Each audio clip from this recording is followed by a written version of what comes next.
So ito yung kay sir, ito masaklap na nangyari. Nabili niya. Nabili niya, hindi ko alam kung 200 o 250 niya ito nabili to. Fiesta rin to, hindi galing sa atin to. So kwento na ito kay sir. Pagkabili niya, may problem sa transmission. Pinagawa niya ngayon. So, kunwari, 250 yung bili niya rito sa unit, ano? Pinagawa niya to worth parang 70 plus daw eh. So, parang gumastos siya ng 3, kano yun? Mga 300 plus, di ba? So, problem,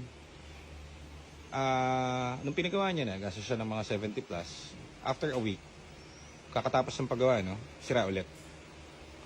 So, ang sabi ko kay sir, sir, hindi sa amin galing to, itong unit nyo. Ngayon, most probably, ang nakikita naming error, kasi dito niya pinascan sa atin eh. From Baliwag, Bulacan pa to sila sir yata, o malayong part ng Bulacan. Dinayo pa tayo rito. So nakita niya lang yung page natin. Then, sabi ko, sir, dapat dyan, kapag ginawa, nababa na ang trial at bago ang nakakabit dyan, wala ka magiging issues sa amin yan. Hindi dapat yan masisira. Nang ganun lang. Ayun na nga, after a week, nasira yung transmission niya. Nang gumastos na siya. Sabi ko, ang isa lang magiging problem nyo is kapag yung kinabit dyan, puro surplus. At hindi brand new. Yun ang mangyayari dyan. So, ang gagawin namin, sir, kung gusto nyo, wala naman kayong choice, baba natin yung transmission, malalaman natin kung ano yung sira. Ayun na nga, na-video na natin. So, sinend na natin yung pagbaba nito. Ito, nalinis na namin eh. Ito yung nakakabit sa kanya. Puro lang is na shift port. Tapos, giba-giba ang clutch. Okay. So, yun nakakabit dito. Kaya, parang wala rin. So, kumbaga, yung pinagawa niya kasi yan, isa sa mga binabayaran dyan is yung labor ng pull down ng transmission. Pagbaba nito, so kapag kasi gagawa ka ng ganyan, ng pull down ng transmission, ayusin mo na, huwag ka magkabit ng mga ganyan. Kasi pag nagkabit ka ng ganyan, kunwari bago yun, yung clutch, nagkabit ka ng isang serang ganyan, ang tendency, masisira pa rin yung buong transmission. Magpapapalit ka na naman ngayon, magbabayad ka na naman ngayon ng ganito, ng pull down. So, madodoble-doble ka. Kaya dapat, kami dito sa shop, kagaya niyan, ito. Tapos ito. Lahat yan, pag nag-pull down, puro bago kinakabit na hindi peke. Parang hindi kawawa yung bumibili.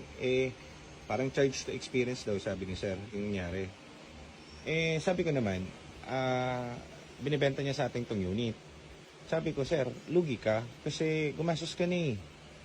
Kahit gusto kong bilhin tong unit mo, naglabas ka na kayo ng pera. Sayang lang. Gusto mo ilaban mo dahil dito mo din nila, bibidyo ko pa, bablog ko pa, papakita ko sa sir, kakabitan namin ng brand new na shift port na clutch. I-video natin para alam nyo. Kasi mas maganda alam ng bumibili. Kasi guys, pag nagpapagawa kayo ng ganito, hindi naman pinapakita to eh. 'Di ba? So hindi nyo alam kung alin yung kinabit dyan sa loob. Siningil kayo kunwari ng 70 to 100,000, hindi nyo naman alam kung brand new to. Kung surplus yan, kinabit dito sa loob ng kotse nyo, ng transmission nyo, sinalpak na yan dito sa kotse, wala na yan. Malalaman nyo na lang yan after 3 to 4 months, o baka nga a week lang, sira na, parang ganito. So, ang tendency, sira na naman yung transmission nyo, kaya siya nagiging mukhang sirain. Sinasabi nila sirain. Kasi, ang nangyayari, yung gumagawa din kasi, wala sa ayos. Hindi naman wala sa ayos. O baka wala sa ayos nga talaga. Hindi naman, walang logic. Kumbaga, nagbaba ka nito, magbabayad ka ng labor para ibaba itong tranny. Kakabitan mo ng ganito, sabog-sabog. Ayan, no? Hindi brand new to for sure. Pinagawa nila to a week pa lang nakakalipas. So, hindi naman brand new to sigurado. Puro langis. Hindi na gumagana. Diba? Yung clutch na mukha bang bago yan? Hindi naman bago yan.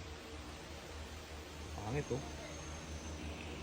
So, hindi naman namin alam yung history nito and history ng gumawa.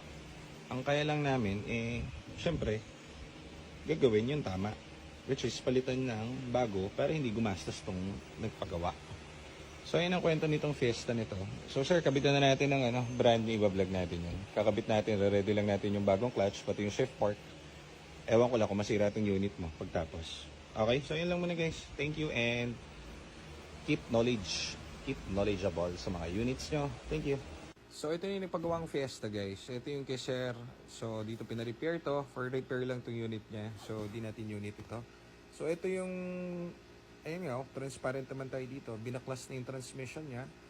So, gumastos siya dito ng almost 70,000, 70 plus, sabi ng kanyang misis sa akin. So, kakapagawa lang last week, sira na agad. So, sabi ko, hindi nyo nakita yung kinabit, wala kayong proof. So, baka surplus po. And ayun na nga po, surplus nga, ang dami. Puro leak, puro tubig, puro langis. Ito yung clutch niya, kalawang, di naman po mukhang bago. Mamaya makikita nyo yung itsura ng bago, kakabit natin. So, kaya rin naman namin pinapa-video, kasi don't take our word. So, syempre, gusto ko may proof din tayo. So, para alam nila yung manis, yung binayaran nila, di ba? Yung hard-earned money nila dyan napunta. O, hindi lang kung saan. Kasi syempre, ito, kunwari, may gagawa sa inyo, hindi nyo naman nakikita yung kinabit. So, at least yan, meron kayong reference, alam nyo na bago ang ikakabit natin. So, yan, ito yung clutch na mismo. So, binunot na yan yung loob naman, shift park. So, hindi yan brand new, surplus din yan, no? May mga kalawang na nga. And, basta hindi, kasi isang linggo pala nagawa, so, hindi dapat ganyan ang itsura niyan, di ba? So, basang-basa, and everything, so, wala. Kaya talaga nag-code yan. Kumbaga, tubig pa, and langis. So, chinek namin yung itaas yan, yung ECP housing, wala naman puntagas, so, everything okay. So, hindi namin alam kung bakit yan, punong-punong ganun.